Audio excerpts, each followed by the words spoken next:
Well, hello everyone. Welcome back to another video. I'm shooting inside the van again today because it's kind of windy outside and I want to be sure you could hear me. I wanted to talk today about how to mentally prepare to live in a vehicle. And my idea for that came from someone who left a comment on a recent video, and they asked about the mental preparation that goes into it.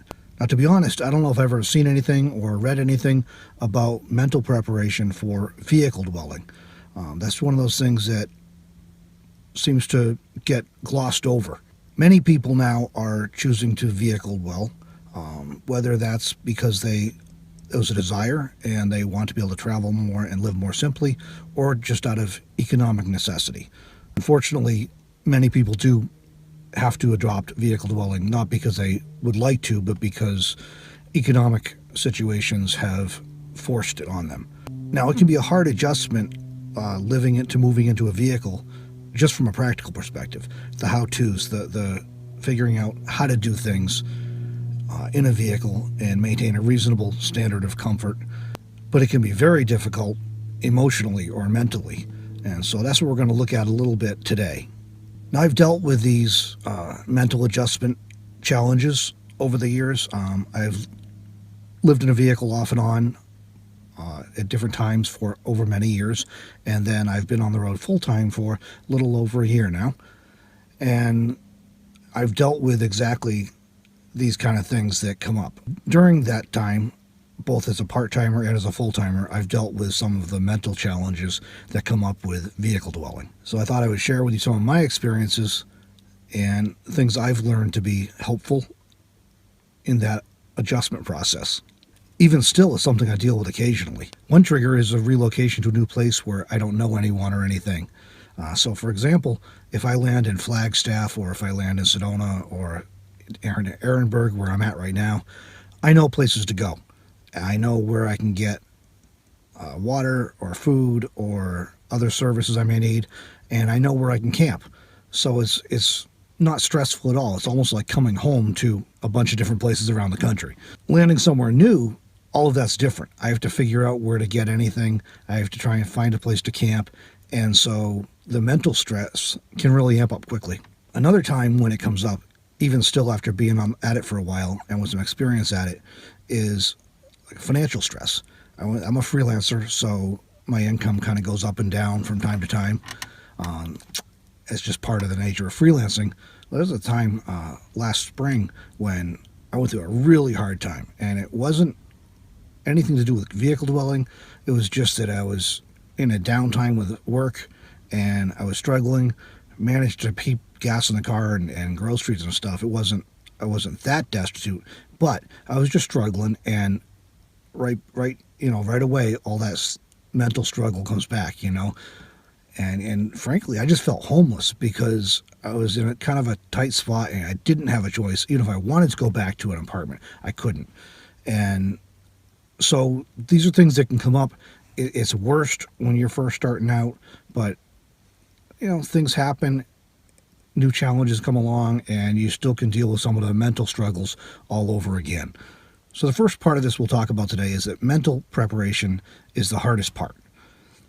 There are plenty of how-to articles and videos and other resources these days on how to successfully live in a van or car or small vehicle. When I first started doing this many years ago, we didn't have those resources, and you had to figure everything out yourself most of the time. So the how-to part, the practical part, is a lot easier these days than it ever has been before. Unfortunately, there are few, if any, resources for mental preparation for vehicle dwelling. And as I mentioned, it is a process. And so hopefully this video will help some people who are either thinking about getting on the road or are new on the road and struggling with these things. I did a review a few years ago on a book by Zach Davis. He titled it Appalachian Trials, and he wrote the book after he did a through hike of the Appalachian Trail. He did it successfully, and one of the things he noticed from his research and from his experience on the trail was that most of the people who quit the trail, and it's far more than half, fewer than half successfully complete the trail of those that start every year. But you notice that most of the things that push people off the trail had to do with mental and emotional struggles rather than the physical difficulties of the trail. And that's counterintuitive. You'd think, gee, you're walking that long through mountains and forests and spending months in the woods. Surely it's going to be a really difficult thing physically. And it is difficult physically, but there's plenty of resources on how to prepare for it. And ultimately, as long as you get your gear reasonably decent, it's just one foot in front of the other. But the mental and emotional struggles drive people off the trail more than physical things. Well, I think the same thing applies to vehicle dwelling. A lot of people, especially when they're first starting out, there's so many resources to figure out the how-tos now, but the mental and emotional struggles can be really crippling. And so if you don't have an option, you don't have anything to go back to, it can just really be rough. And if you do have something to go back to, it can be real tempting to just say, forget this, it isn't for me, I'm going back home because this isn't working out. But oftentimes it's the mental and emotional part rather than the mechanics of how to do it. So why is mental preparation necessary for vehicle dwelling? Well, to start with, it's a totally different experience. It's really different from living in a house. It's even different from going camping for a weekend or for a week when you know you're going back home. It's different. And that difference brings with it stress. In a lot of ways, some of us joke out here, some of my friends and I joke about this being kind of like pioneer living. Everything is difficult. Things that are simple back home, they become things you have to think about and plan for. Whether it's laundry or cooking or water or restroom facilities or so many other things, they just require more thought. And so it's kind of like pioneer living. Another way is like pioneer living is that we're much closer to nature. We're at the mercy of the weather oftentimes. If it's raining, you're either putting on rain gear or you're stuck in the vehicle. If it's windy, it's not too bad today, but it's windy enough it'll be difficult to record outside. But if it's windy, you might be stuck in the vehicle as the wind blows and rocks the vehicle and dust and everything's blowing around. So we're more at the mercy of the weather too. So it's like pioneer living, and so it's a change that takes time to adjust to. Another reason mental preparation is necessary is that your family and friends may not be supportive of your new lifestyle. Some will probably be envious, but a lot of your family or friends may not be supportive. They may be downright resistant to what you're doing, and that can take a toll on you mentally and emotionally. And finally, another reason you have to prepare mentally is that feelings of inadequacy or incompetence or failure are just really common when you're first starting out living in a vehicle. Everything's so different. There's so much to learn, and it's just really easy to feel like you're not getting it and like you're somehow failing or incompetent at things that other people around you make look so easy. And we all go through that. And like I said, something as simple as changing camps to a new place you don't know. You could deal with it all over again. But it does get better over time. Okay, so how do you prepare mentally to live in a vehicle? Well, the first step, I think, is to recognize that it's going to be a process and it's going to take time. It will require a process of adjusting. And so if you understand that, you embrace that it's going to be a process, it helps with the mental adjustment because you're prepared for the fact that it's going to be a process. It's not going to be instant.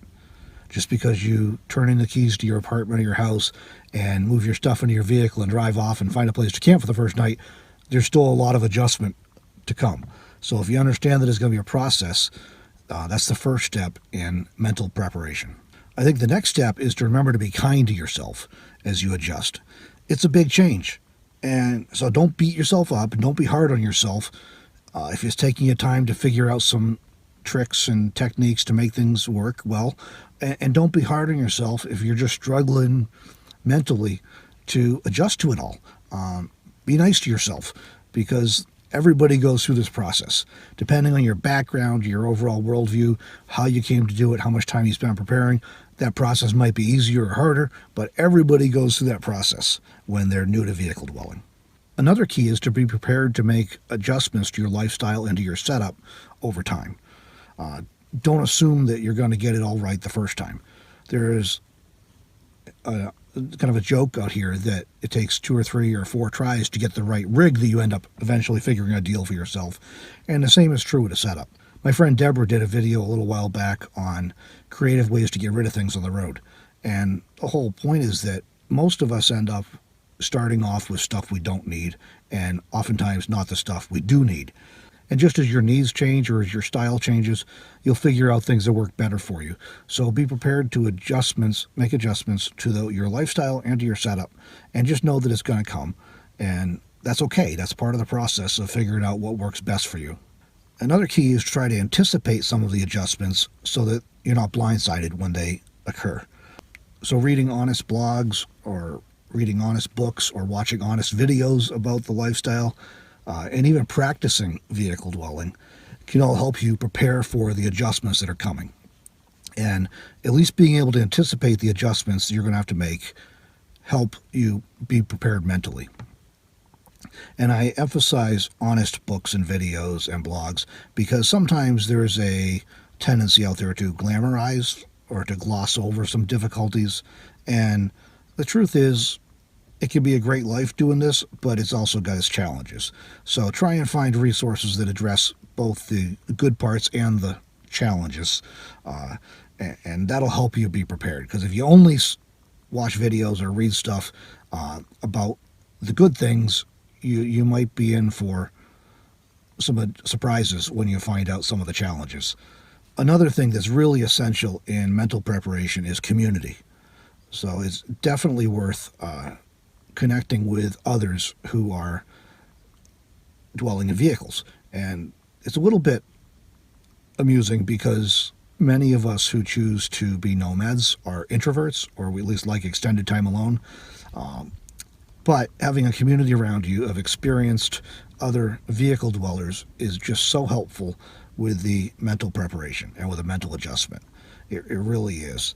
And even if you only get together with people once in a while, it's just really helpful to know that you're not alone.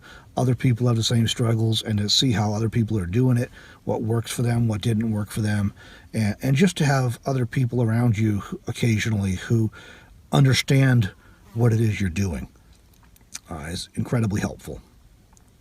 Another option there, if you can't immediately connect with an actual community of other people, is to connect with a virtual community. And there's a number of Facebook groups out there.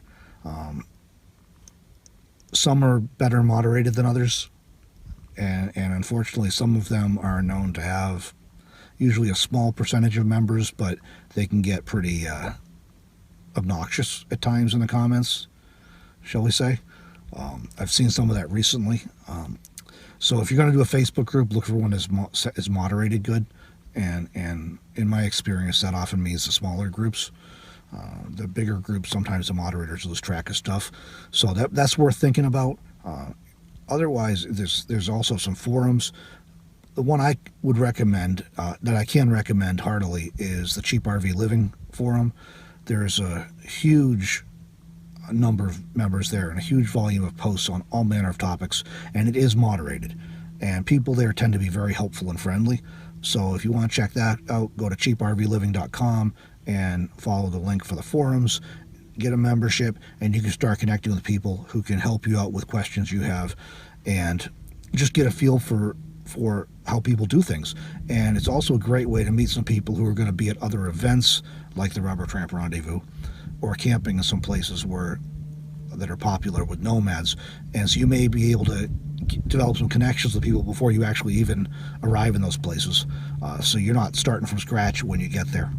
Another thing that can be helpful is to continue your work and hobbies and activities that you have before you get on the road whenever it's possible.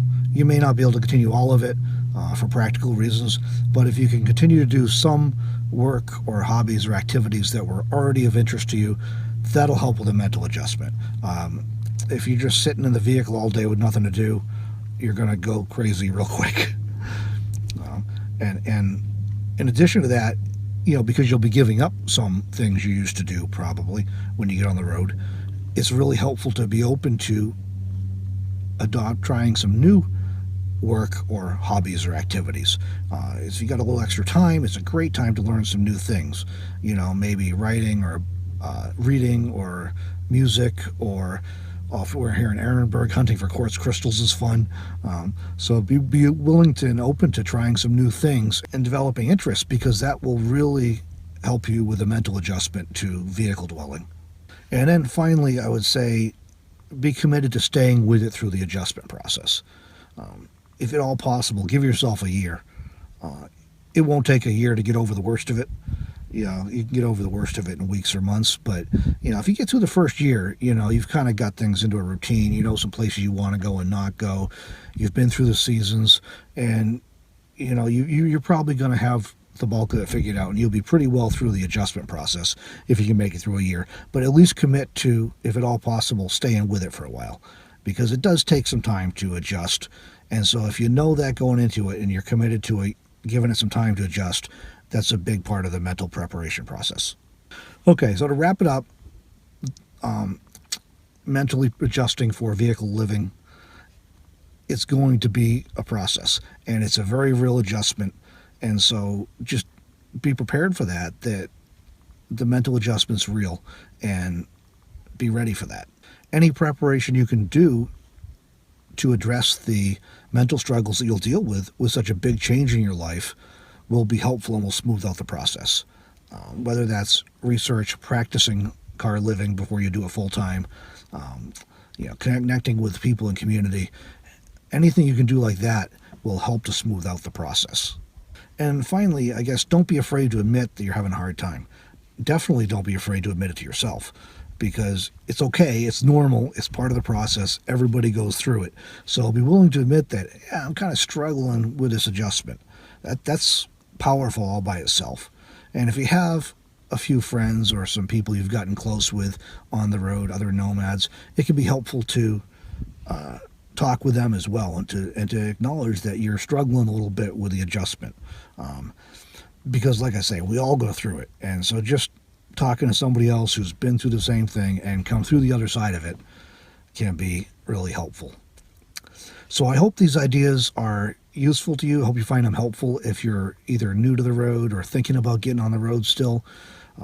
It is a process to mentally adjust to all the changes. The living in a smaller space, the working with different things, the sleeping in a vehicle, the figuring out where to park, whether you're trying to figure out where to boondock or whether you're trying to do urban stealth parking, the things that are different, the changes in routine. There's just so many things that are different all at once that it's a process, and it does create some mental and emotional struggles. So I hope these ideas help you with that process and help you adjust to being on the road. If you've been at this for a while and you have some input or some insights, please feel free to share it in the comments. Maybe we can help others that way. And if you're new to it, or you're thinking about doing this and you haven't tried yet, you got questions I didn't address, or things that weren't clear, again, by all means, leave them in the comments and we'll see what we can do to answer those questions. So we'll see you in the next video.